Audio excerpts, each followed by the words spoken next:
Kados pundi? Panjenengan mboten baen-baen lho. Menapa menika mboten kaya wara to, Paman? Lho. Piye? Pripun to? Piye, Pangeran Bune? menika pun to? Dipun Piye? pangandikanipun Kakang Tumenggung menika lho Gusti. Bibit Mesakaken ngerti. panjenengan dalem.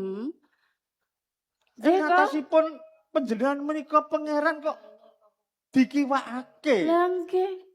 Disingkiraken dening Kanjeng Pangeran Purbaya.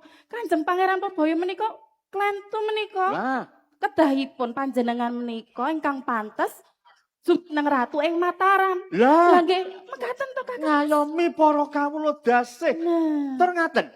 Panjenengan lak mboten ngertos to. Aku lha niku wong tuwa kok mesti ngerti.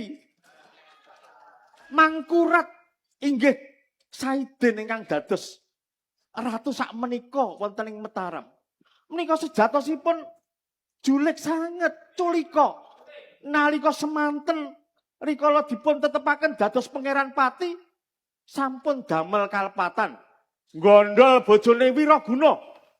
Saestu menika ngantos kalian Kanjeng Rama dipun kebonaken dipun jabel pangeran pati.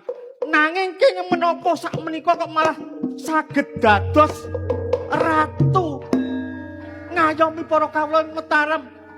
Wong ratune kaya ngono, besok kawulane banjur kaya ngapa? Man penggalih.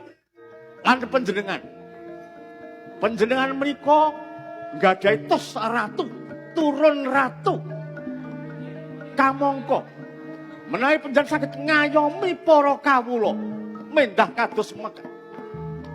Inggih menika panjenengan menika lahir saking prawes wari sepuh.